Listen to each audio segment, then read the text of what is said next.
क्या एक इंजेक्शन किसी की जान ले सकता है? क्या एक कंपाउंडर डॉक्टर की भूमिका निभा सकता है? क्या ये सिर्फ मेडिकल लापरवाही है या फिर किसी को बचाने की कोशिश? और सबसे बड़ा सवाल, क्या साध्वी प्रेमबाईसा केस में अभी भी कुछ अनसुलझे राज छिपे हैं? जोधपुर में चर्चित कथावाचक साध्वी प्रेमबाईसा की मौत ने इन सवालों को जन्म दिया है। नमस्कार, मैं हूं आंचल और इस वक्त आप देख रहे हैं अपने शहर की खबर महारो जोधपुर। आज मारो जोधपुर में बात साध्वी प्रेमबाईसा केस की ही करेंगे। तो जोधपुर के बोरानाड़ा स्थित आश्रम में साध्वी प्रेमबाईसा की तबीयत बिगड़ती है। घबराहट, सांस की तकलीफ और एक कंपाउंडर को बुलाया जाता है। इसके बाद उन्हें इंजेक्शन लगाया जाता है और कुछ ही देर में साध्वी की हालत और बिगड़ जाती है। इसके बाद उनकी मौत हो जाती है।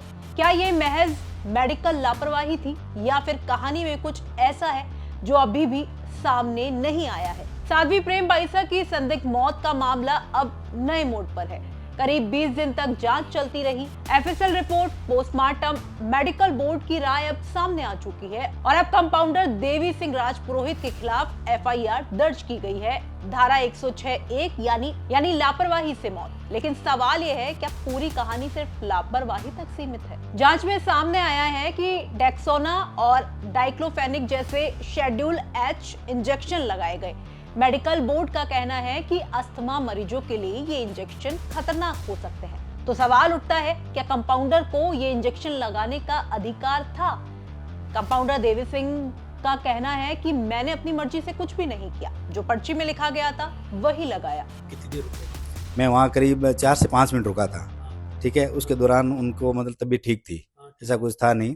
और मेरे को 20 से 25 मिनट बाद मतलब मेरे घर पहुंचने पर फ़ोन आया कि उनकी तबीयत ज़्यादा गड़बड़ हो गई है, हम हॉस्पिटल लेके जा रहे हैं। उन्होंने कहा आप हॉस्पिटल लेके जाओ। उसके बाद फिर कोई फोन आया वापस?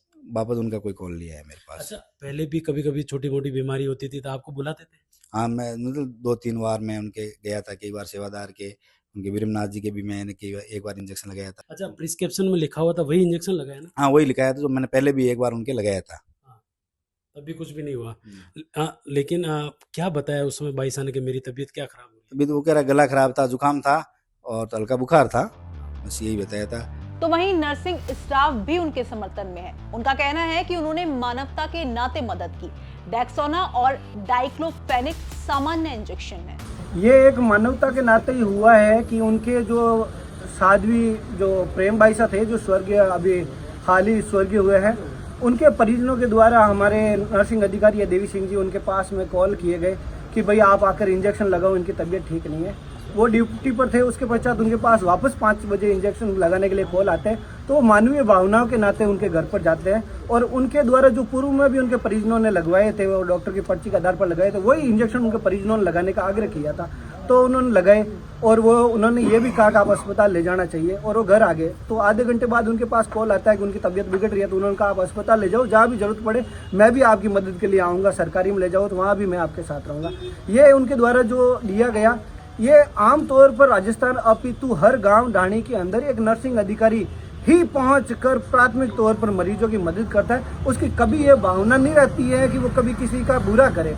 और इंजेक्शन भी वही लगाए हैं जो पहले से ही उनके परिजन लगवा रहे हैं, उनके परिजनों के आग्रह पर लगाए।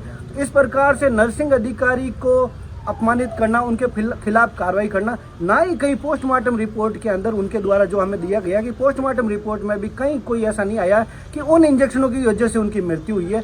फिर भी बार बार पत्रकार द्वारा कंपाउंडर शब्द का इस्तेमाल करना, सारी रूपरेखा उसको साइड में रख के एक नर्सिंग अधिकारी के ऊपर ही फोकस करना, जो मात्र मानवीय भावनाओं में वहाँ गया, अपना समय निकाल कर गया और मदद के तौर पर गया, उसे ही टॉर्चर करना कहाँ उचित है?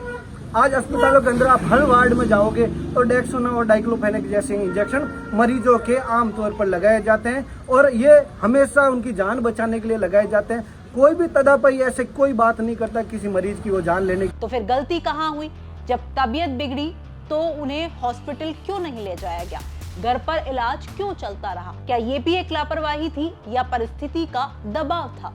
एसआईटी की प्रभारी एसीपी छवि शर्मा का कहना है कि इस केस में हर पहलू की जांच होगी। जिसके खिलाफ अभी प्रथम दृष्टिया जो चीजें आई थी उनको ध्यान में रखते हुए 106(1) भारतीय न्याय संहिता की जो धारा है जो कॉजिंग डेथ बाय नेग्लिजेंस से संबंधित है, उपेक्षा द्वारा मृत्यु कारित करना, उसमें प्रकरण पंजीबद्ध किया है। जी मैम, इस मामले में नर्सिंग स्टाफ जो देवी सिंह है उनके खिलाफ सिर्फ 106 में अभी प्रथम दृष्टया वही समझ में आया था, जो निष्कर्ष आया है उसमें, इसलिए उन्हीं धाराओं में दर्ज किया गया है। जी मैम, क्या उसकी गिरफ्तारी हुई या उससे बेल बॉन्ड भरवाए गए? अभी अनुसंधान चालू हुआ है।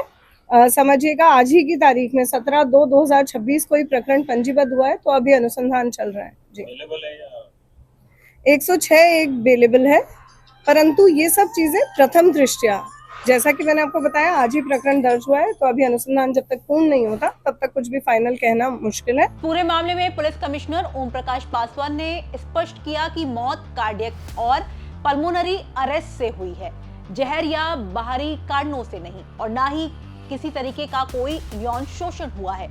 लेकिन क्या इंजेक्शन से रिएक्शन हुआ, इस पर अभी एक्सपर्ट राय आना बाकी है, यानी कहानी अभी भी पूरी नहीं हुई है। इस पूरे मामले में अब तक 44 लोगों के बयान हो चुके हैं, 106 मोबाइल नंबरों की कॉल डिटेल्स खंगाली जा चुकी है, यानी हर एंगल से जांच पड़ताल की जा रही है। क्या हर सच्चाई सामने आ चुकी है?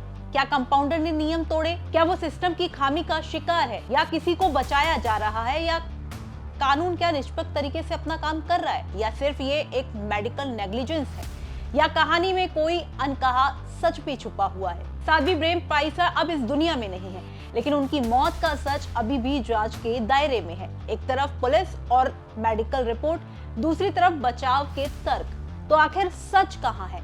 अगर कंपाउंडर देवी सिंह राजपुरोहित दोषी हैं, तो क्या उन्होंने जानबूझकर नियम तोड़े, या फिर उन्हें एक आसान आरोपी बना दिया गया? क्या कोई और जिम्मेदार है जिसे बचाया जा रहा है? एक तरफ जांच एजेंसियां कह रही हैं कि नियमों की अनदेखी हुई है, दूसरी तरफ कंपाउंडर और स्टाफ कह रहे हैं कि उन्होंने इंसानियत के नाते मदद की। बीच में है एक परिवार, एक समाज और कई अनसुलझे सवाल। क्या एक्सपर्ट मेडिकल रिपोर्ट के बाद कहानी बदलेगी? क्या धारा 105 या 106 के तहत सख्त कार्रवाई होगी, या फिर कहानी में कोई नया मोड़ आएगा? इस केस में हर अपडेट के साथ सवाल और गहरे होते जा रहे हैं। आप क्या सोचते हैं? क्या कंपाउंडर को फंसाया जा रहा है, या नियमों का उल्लंघन हुआ है? अपनी राय कमेंट बॉक्स में जरूर बताएं। फिर हाजिर होंगे आपके शहर की एक और खबर के साथ। नमस्कार।